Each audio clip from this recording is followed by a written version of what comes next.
Bonjour. Bonjour à tout le monde qui sont là, l'autre côté. Je m'appelle Lynn. Je veux rendre mon témoignage. Le Seigneur est bon. Amen. Seigneur, c'est beau de voir qu'on est tous différents, hein, puis que le Seigneur, il nous touche. Bon, moi, je vais commencer si je veux terminer. Fait que moi, ça fait, j'ai accepté le Seigneur, j'ai accepté le Seigneur non, je vais recommencer. Je vais aller, parce que c'est loin, là. OK. Moi, j'ai grandi dans une famille à Forestville, puis dans cette famille-là, il y avait de la violence. Ma mère se faisait battre, puis j'avais des souvenirs que je la consolais. Je me souviens, j'ai une image dans ma tête, je la prenais comme ça, tu sais, avec mes deux mains, puis je lui disais « Pleure pas, maman, pleure pas ». Fait que j'étais un enfant qui consolait sa mère. Puis à l'âge de 5 ans, mon père est décédé, il a mis fin à sa vie. Fait que c'était ça, mais j'ai pas trop eu connaissance. J'étais quand même un enfant heureux, tout ça. Puis est venu le temps de l'école et en deuxième année, j'ai eu un professeur, puis elle m'aimait pas. Fait qu'elle me mettait en avant dans la classe, puis elle m'humiliait. Tout le monde riait. Elle m'enfermait dans le garde-robe. Là, j'étais dans le garde-robe, je disais, c'est quoi j'ai fait? C'est quoi que... Tu sais, j'avais rien fait. Elle avait un problème. Moi puis un petit gars, elle ne nous aimait pas. Fait que finalement, elle me maltraitait, là, tu sais, elle me donnait des dictées, puis si elle passait, elle la donnait avec sa grosse règle, puis elle se mettait à côté de moi. Ouf! C'était assez intense. Fait que là, moi, je faisais des fautes. J'étais nerveuse. Qu'elle me tapait. Puis en tout cas, ça a continué. Ça a duré 1 an, finalement. Mais vers la fin de l'année, l'autre petit gars, il a été blessé sérieusement. Ça fait que, qu'est-ce qui est arrivé, c'est que la directrice, en tout cas, ils ont tous venu, puis on ne l'a plus jamais revu. Mais moi, il n'y a personne qui m'a rencontré pour me dire, c'est pas normal que tu as vécu, tu sais, elle n'était pas correcte, là, madame. Fait que là, moi, j'ai grandi de même. Ça fait que là, ma mère, elle s'est remariée, fait qu'on est venu vivre, j'avais 11 ans à Sept-Îles. Puis, c'est ça, j'étais une jeune fille très timide, très, je bégayais et c'était pas trop. C'était difficile, tu sais. Fait que là, c'est ça. Puis, à l'adolescence, là, j'ai connu une amie, puis elle, ses amis disaient que j'étais bizarre, parce que j'étais timide, tu sais. Ça fait qu'est-ce qui est arrivé, c'est que j'ai commencé à prendre la drogue. Et là, j'ai commencé à fumer. Puis là, wow, je me sentais une autre personne, tu sais, puis là, ça m'aidait. Fait que j'ai continué. Puis là, j'ai été dans la grosse drogue forte. Fait que là, ça commençait à être moins beau. Là, j'entendais des voix qui disaient de prendre un morceau de vitre puis de me couper, des choses de même. Fait que moi, je voulais pas, j'avais peur, tu sais. Je demandais à mon ami, je peux aller coucher chez vous à ce soir? Mais je n'y racontais pas qu'est-ce qui se passait. Ça fait que c'était comme ça. Puis là, je foirais, puis je me tenais avec du monde qui foirait.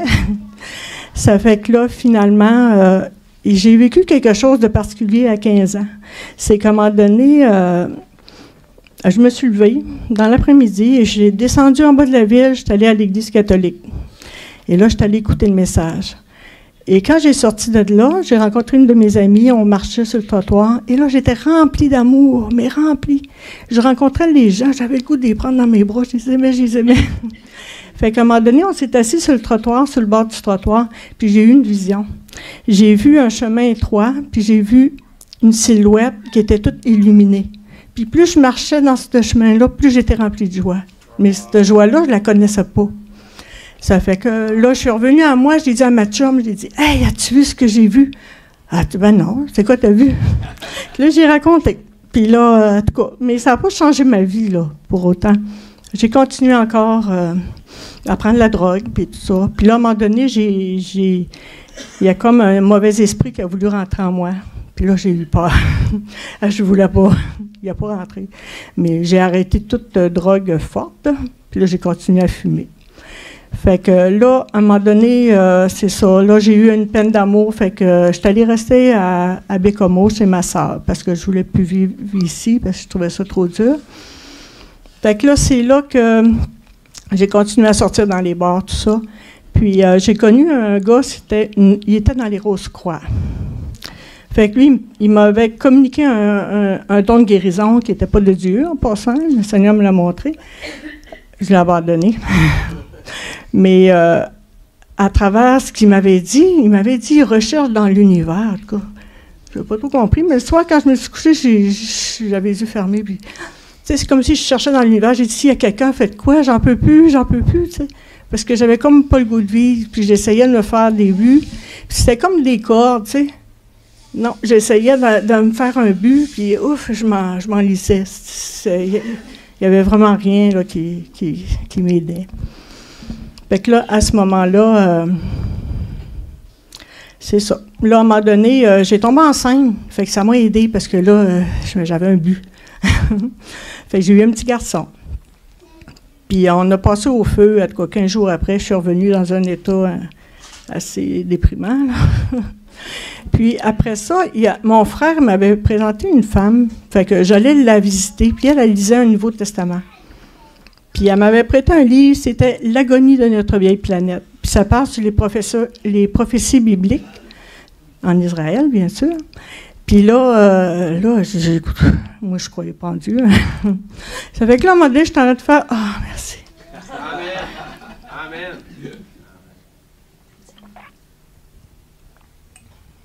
Là, c'est ça, j'étais en train de faire à souper, puis à TV, il y avait un reportage sur Israël. Une drôle de nom, hein? Ça fait que, là, j'ai dit, hein? Ça veut dire que Dieu, c'est vrai? Parce que c'était vraiment ce qu'il avait écrit dans mon livre. Hein? J'ai dit, wow! Là, il y a comme une petite étincelle en dedans de moi qui s'est allumée. Fait que là, j'ai commencé à croire, tu sais. Fait que là, à un moment donné, il y a mon chum, il y avait un de ses frères qui était charismatique, il m'avait prêté un livre, ça s'appelait « Renaître ». Là, je lis ça, puis j'étais dans le fauteuil chez nous, puis là, à un moment donné, ça parle de Jésus qui est mort à la croix pour mes péchés, puis que ça explique, tu sais, son sacrifice, puis qu'il fallait se repentir. Puis, là, j'ai ouvert mon cœur. Là, j'ai fermé mes yeux, puis j'ai dit, viens, Jésus, dans mon cœur, je t'accepte, je te demande pardon pour mes péchés. Et là, j'ai ressenti... Comment vous dire? C'était comme si en dedans de moi, c'était noir et tout d'un coup, la lumière est allumée, est venue. Le Seigneur est venu. Puis c'était comme illuminé, hein, c'était fou. C'était merveilleux. En passant, c'est la plus belle journée de ma vie. Ça fait que c'est ça. Puis après ça, ben là, ça a été une journée, une soirée. Le Seigneur, il me dit... Parce que là, je commençais à trouver ça dur. Je parlais beaucoup du Seigneur, puis je voulais donc communiquer à tout le monde. Mais là, je commençais à avoir des persécutions. Mon chum, il dit, là, tu vas décider entre moi et au Seigneur, tu sais. Puis là, le Seigneur, quand ça m'est arrivé, le Seigneur, il m'a dit en dedans, ils m'ont persécuté, ils vont vous persécuter. Fait que ça m'a rassurée, parce que je me suis dit, c'est normal ce que je vis, OK. Ça fait que là, finalement, c'est ça. Là, une soirée, ben là, il y en a-tu d'autres comme moi, tu sais?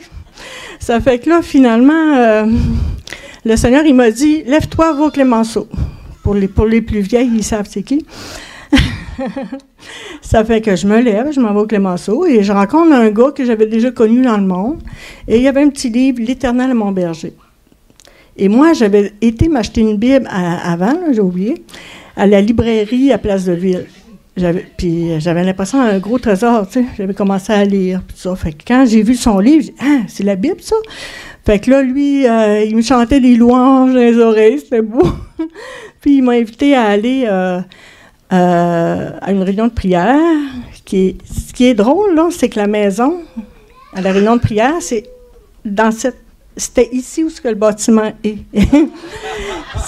Ça s'appelait le refuge.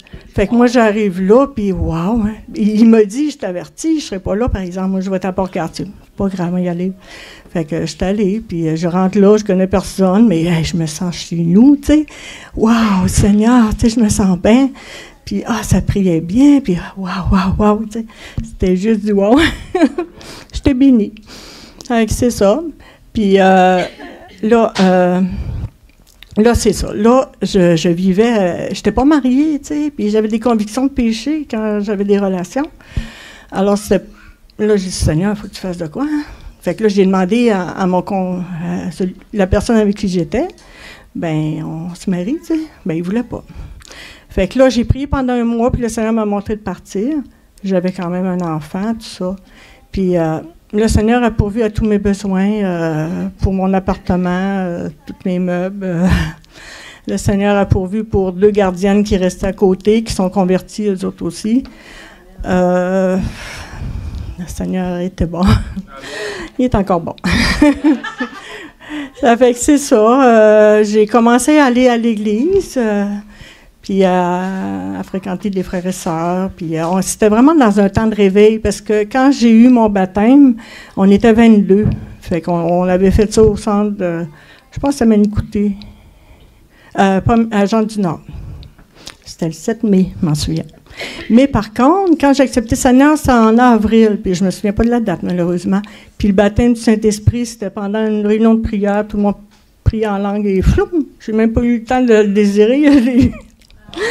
Merci Seigneur, c'est une puissance. Ça fait que c'est ça. Puis timide comme j'étais, je rentrais dans des commerces, j'évangélisais, ah mon Dieu, le Seigneur m'a vraiment changé. Fait que c'est ça, ça fait déjà 43 ans que je le suis. Ça n'a pas tout été facile, mais il faut rester accroché à lui. C'est un ami fidèle, puis je me confie en lui. Puis j'ai donné ma vie, bien sûr, et je lui donne encore. J'ai encore soif de lui.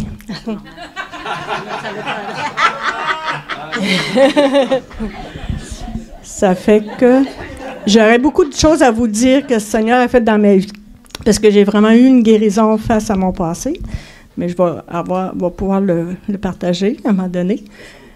Puis c'est ça, comment vous dire, tout ce que le Seigneur a fait pour moi. C'est merveilleux, hein, Seigneur? Il change nos vies. Quand on lui donne, il nous reconstruit, il nous équipe, il nous... oui, ça. Il nous remplit d'amour, c'est pour les autres. Puis il nous libère. Il nous libère de choses, des fois, qui nous empêchent d'avancer. Il faut lui faire confiance, il faut se confier en lui à chaque jour. C'est ce qu'il veut. Il veut nous conduire aussi par son Saint-Esprit. Il faut, en tout cas, c'est une marche hein, avec le Seigneur, c'est ça. Fait que la joie, quand je me suis convertie, la joie que j'ai ressentie, c'était la même que j'avais eue, la vision, quand j'avais 15 ans. Là. Fait que c'est ça. Fait que je vais laisser la place aux autres. Ils vont avoir plus de temps. OK? Bien, merci Seigneur.